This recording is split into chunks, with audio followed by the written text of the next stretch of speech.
Bank robberies have the potential to make criminals millions of dollars, but due to the risk, most don't dare try. So what does it look like when bank robbers get caught red-handed? Hey, that's him. That's the one I saw running. Today we cover exclusive body cam footage of exactly that. On the 15th of November, a 16-year-old boy entered a bank in Lyndhurst, Ohio, claiming he had a bomb. The terrified bank staff handed over a large amount of cash to the teen before he ran back out of the bank and got into the passenger side of a stolen Jeep. Minutes later, an officer who was allegedly completely unaware of the robbery saw the Jeep run a red light a couple miles from the bank and gave pursuit. The cop called off the chase just 20 seconds in due to the Jeep's reckless driving, but this seemingly changed nothing, as the Jeep plowed right into another car on South Green Road. The driver fled on foot, but the 16-year-old was unable to leave the vehicle and was immediately taken to a hospital to be treated for his injuries. Now all that was left to find was the driver, who was presumed to be the ringleader, and they wouldn't have to look far. Right here, right here, right here. Hands! He's in here! Right there! Hands! Let me see him! Get your hands up. Hands up. Pull me your hands! Pull me your hands! Right now! Alright, don't let You're gonna get bit! Don't let him bite me. You're gonna get bit! Sit down on the ground! 4300 running custody. You have that mail.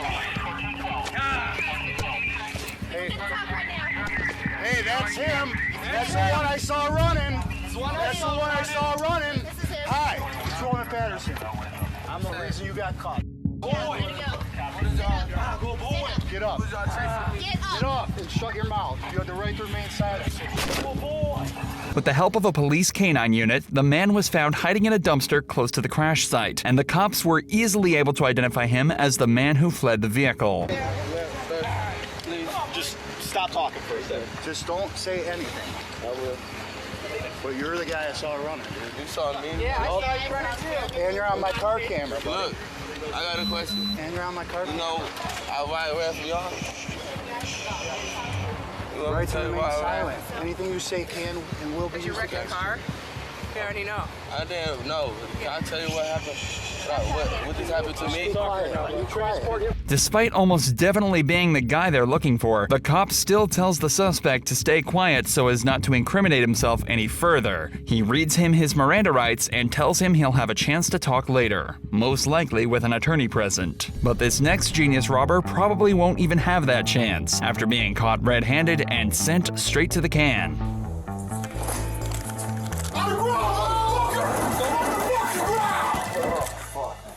That guy made it extremely easy for the cops, but the next robbers had absolutely no intention of helping them out whatsoever, initiating a massive police chase after stealing thousands of dollars from a nearby bank. A man noticed two people running into a bank in masks and hoodies, and immediately dialed 911 to report the activity. Unfortunately for the robbers, though, the man was an off-duty officer, and he was willing to get directly involved and help bring them down.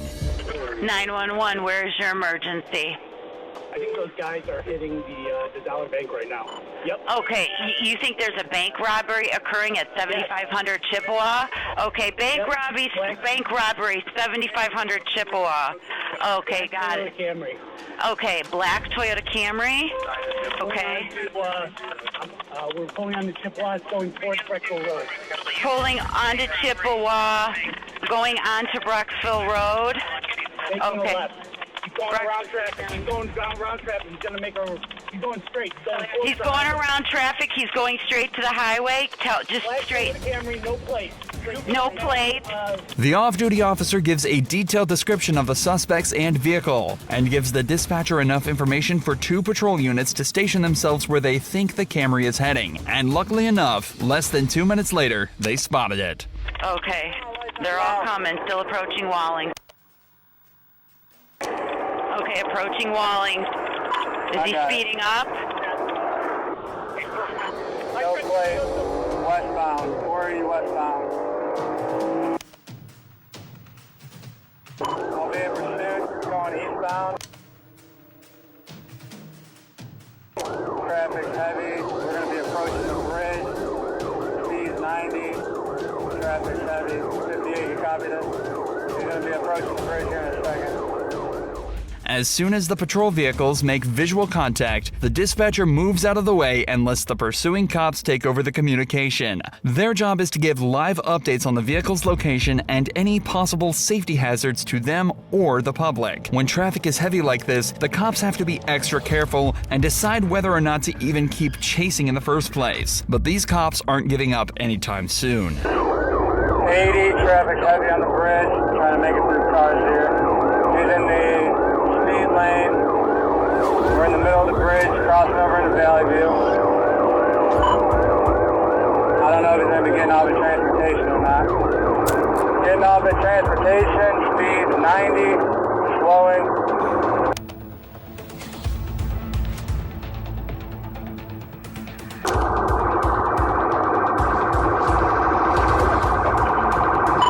Coming up to the transportation. A random civilian vehicle almost causes the robbers to spin out and crash, but they manage to regain control and head off the freeway. Their speed may have slowed, but now they're in a more residential area, which is just as dangerous, especially as they start to make risky and unsafe maneuvers. Northbound transportation, speed 40. Right on them. Let me know if you want me to do anything else. We'll pursue. We're getting back on the highway, going westbound. I copy you, good to pursue. Copy, I'm on them. Speed 38, getting back westbound.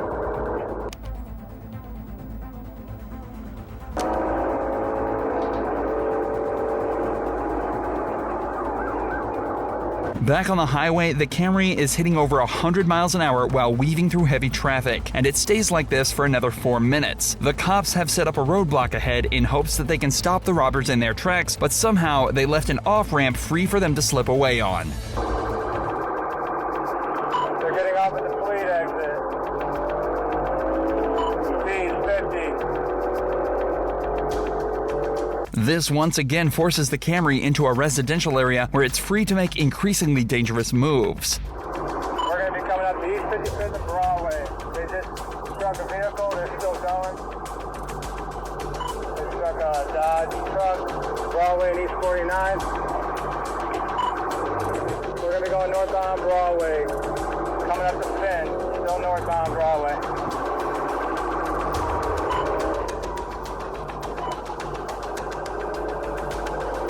I'm right on them. Shooting out 490 west, speed 60. The robbers head back onto the highway for the last time before once again taking an off-ramp into a residential area. But it seems all this high-octane driving has gotten the better of them, and they end up making their worst decision yet. Exiting Lorraine. Exiting onto Lorraine. They just hit a vehicle to bail. One male bailed. One male bailed. He hit my car. Tell that Garfield, yeah, he's got to pursue on his own. My vehicle is dysfunctional at this point. They struck a vehicle, West 85th and Lorraine. I'm out on foot.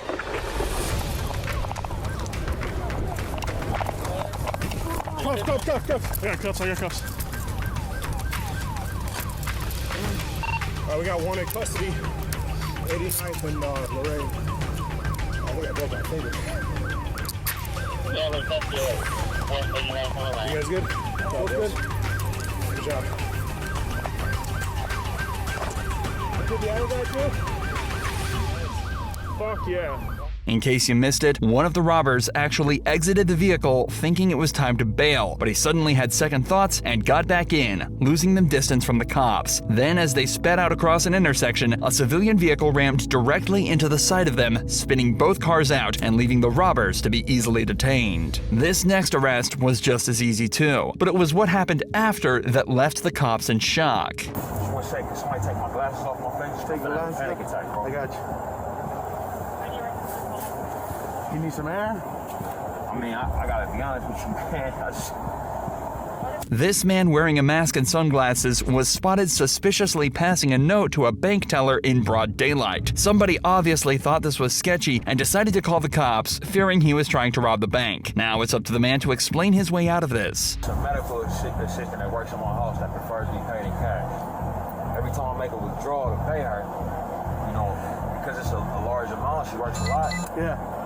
You know, if I don't write down on a note how much I went out, and then I don't want it ran through the money counter right there at the desk, the whole bank ends up looking at it because they just hearing money going through the account, and I don't feel safe. I don't feel safe getting money out like that. So every time I go to withdraw it, you know, I put the amount, the account I want to take it out of, and I put my own card in, and then they usually take. I mean, I always just get the money from them. You know what I'm saying? Due to the nature of this call, the cops decide to handcuff everybody that was with this man, including who he's claiming is his 5-month-old's nurse. Innocent or not, this guy is being extremely polite with the officers, and because of this, he's being treated the same way back. And they decide to take the handcuffs off him and everybody else. Now it's time for them to try and get to the bottom of this whole situation. Because of the seriousness of the call, we don't just come out, and unfortunately in a situation like that, you don't get the benefit of the doubt. We detain and then we ask questions later. That's exactly what I went inside for. Hey, you can take them out, the other people that are handcuffed. So that's why we come out with weapons. That's why you're detained, and then we ask questions later because of the nature of the call. Just had to be a sight, man. Like I gotta get all y'all names. Yeah, that's fine. That's fine. Yeah. If you got something to write on, do you have anything? I'm not reaching into nothing, grabbing nothing. So y'all can give me something to put down on. Y'all can put it down. All right, we can get you something.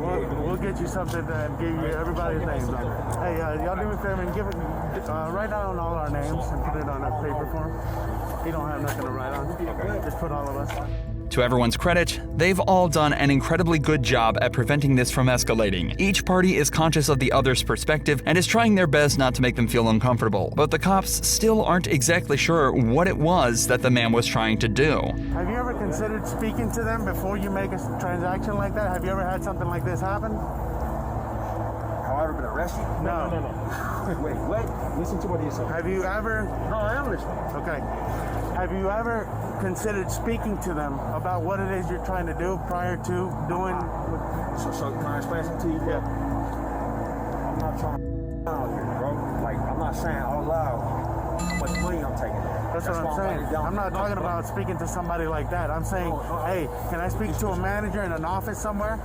Have you ever considered doing something like that? Up to this point, every Bank of America I ever gone to, never happened. Gotcha. You know what I'm saying? The situation is obviously very frustrating for the man. He's been approached by armed officers and detained while just trying to do his daily business. Realistically, nobody here is at fault. It's just a huge misunderstanding. One that likely wouldn't have been made if the cops knew who the man was. They later found out it's Ryan Coogler, the director of the billion-dollar movie Black Panther. Someone who is definitely going to be withdrawing fairly large amounts from the bank. Apparently, this is something he frequently does. He walks into the bank, hands over a note explaining the amount he needs withdrawing and that he doesn't want to say it out loud for safety reasons, and gives them his bank card. But this time, someone thought that was suspicious and decided to call the cops, claiming they were witnessing a bank robbery. If Ryan hadn't been so calm and polite throughout this interaction, it's likely things could have gotten out of hand very quickly, just as they did in this robbery case. This case was a little harder to explain away than Ryan's, though, as it started with 2 men storming the bank with handguns and ordering everybody on the floor. The men then took a large amount of cash and fled to a gas station where they jumped in a brown van and sped away. The officers saw the van heading west on the freeway and stopped the vehicle, but they clearly didn't have plans to stick around for long. Watch your flare pull on front of you. This is Defense Hold the air for nurse. You can take him off. I'm behind him. We're still only doing 43 miles an hour. The thing about vans, though, is that they're not well known for their prowess in high-speed chases, and in less than 30 seconds, one of the pursuing vehicles manages to get in front to box it in.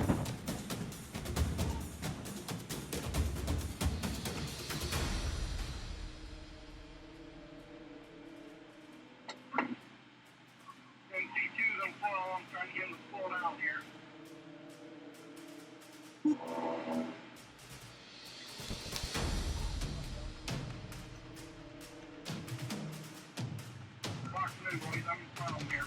With one vehicle in front and one behind, they call in 2 other nearby units to help bring the van to a stop by fully boxing it in and slowly reducing their speed.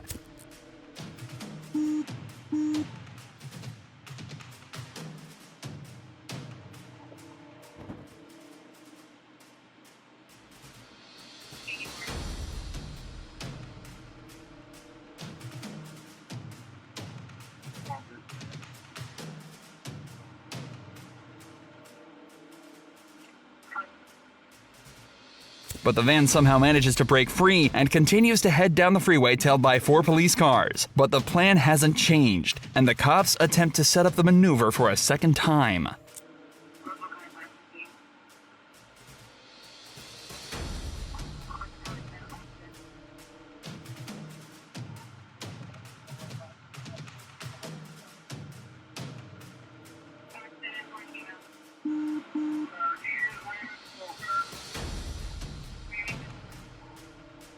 But unfortunately for the cops, vans are much heavier than the average patrol vehicle and are able to ram into the side of the cop cars and sustain minimal damage. But now their vehicles are damaged and the van has proved itself to be too much of a danger for a busy public road. There's only one thing left to do.